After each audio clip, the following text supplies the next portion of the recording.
Hey everyone, and welcome to the channel. So today we get to take a look at the 2024 Mazda CX-50. This is the Turbo Premium Plus. It's finished off in machine gray metallic with an MSRP just over $45,000. I would say this is more of a compact size SUV. It's definitely on the smaller end, but still has a lot to offer.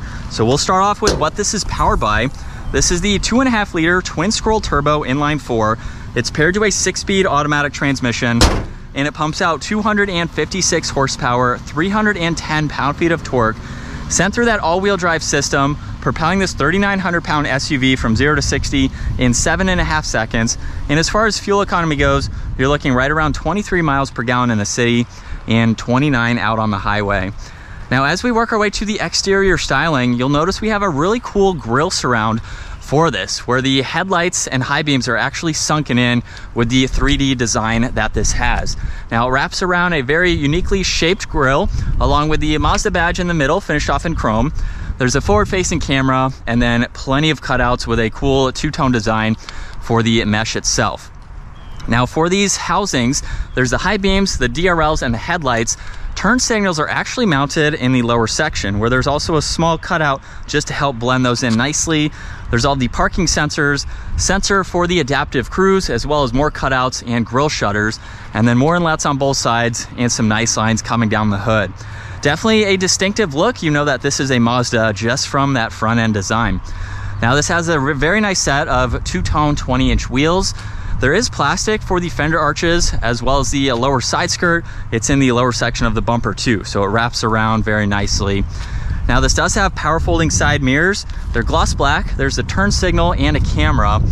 And then there's also the sunroof up top, some brushed accents for both the roof racks as well as that back corner, and then more gloss black surrounding the window trim. It has a really nice side design to it with all of the lines, very nice edges too, and some bulges. And then this does have a body colored spoiler with the third brake light, wiper blade down below. There's LED taillights, backup camera with all these sensors, and then more of that brush trim and the dual exhaust. Now, this can actually tow right around 3,500 pounds as well. Realistically, you could put on a bike rack if you have the hitch option, or some very small trailers just to make it a little bit more usable. Now, in back, even with its compact size, I would say this is a pretty good size. You have some storage bins on both sides to place items. There is a spare up underneath where you could use that as extra storage if you needed to.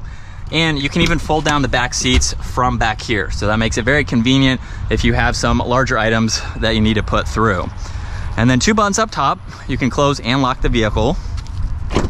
And then for this interior, we have the brown leather, which is a nice contrast. Cool trim accent on the grab handle, a little bit of storage with the speaker there too. And then it's super easy to lift those seats up. Now, they are fixed, so they do not recline from this position here. However, they're angled back slightly just to make you feel more comfortable.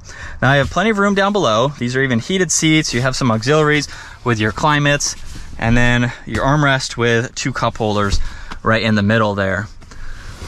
And good bit of lighting, even with that moonroof closed.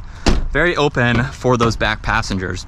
Now, up front, you get the addition of this really cool X pattern for the stitching. There's the mirror adjustments, window controls, even more storage, and then the power front seats, which have a great look to them. So we'll start this back up where we have the solid black leather steering wheel. There's also paddle shifters on both sides. There's volume and tuning, as well as your Bluetooth and voice commands. You can even go through a little bit of info in the center gauge cluster there, just depending on what you need to see. And then on the right side, there's all of your cruise and adaptive cruise control settings with your lane keeping assist.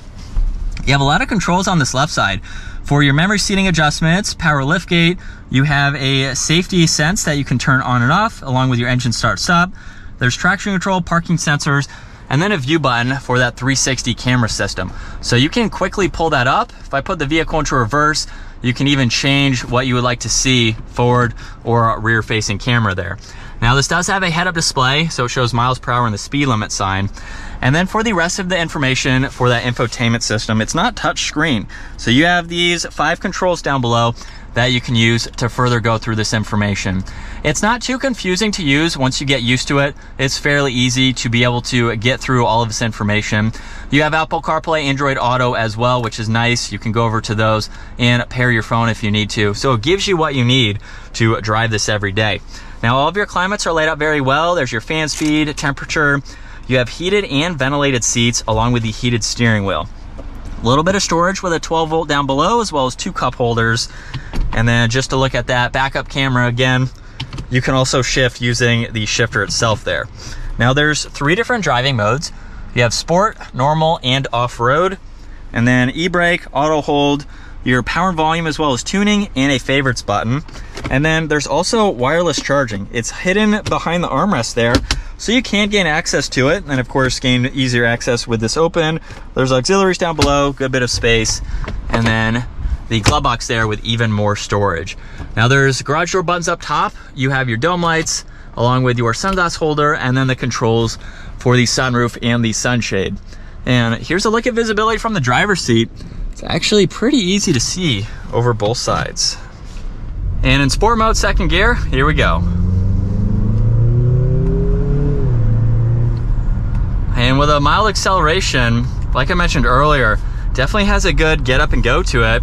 And the paddles are very responsive, as well as this shifter here. You're probably not going to be using that all that often, but if you needed to, they are there and very usable. So here's what it's like to be behind the wheel for the Mazda CX-50. With its smaller size that I mentioned earlier, it doesn't really feel that small from the driver's seat here. So it's not too compact or too confined, which I like. But as you can tell, it has a very minimalistic interior to it with the simple layout for the controls there. Ooh. And we're back up to speed there.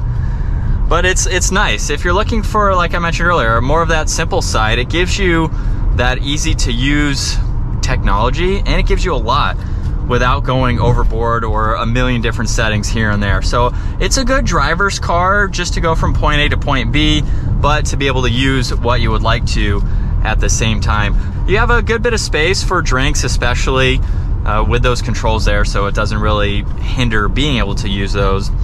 But super nice seating position here. Seats are very comfortable, and it's a nice place to be. I do like the materials, and of course you can go with a lower price point CX-50, just depending on your budget and some options that you may or may not want. But overall, I think it's a really nice vehicle to drive. I've been driving it for a few days now, and if you're looking for something that, again, under $50,000, you still get a very nice vehicle for that money, especially in today's market when vehicles keep increasing in price. Yes, this is still expensive, but it's not as expensive as it could be with some other brands. But that's going to wrap it up for the 2024 Mazda CX-50. If you enjoyed today's review, give it a huge thumbs up and consider smashing that subscribe button so you don't miss out on our daily uploads. I will see you all in the next video.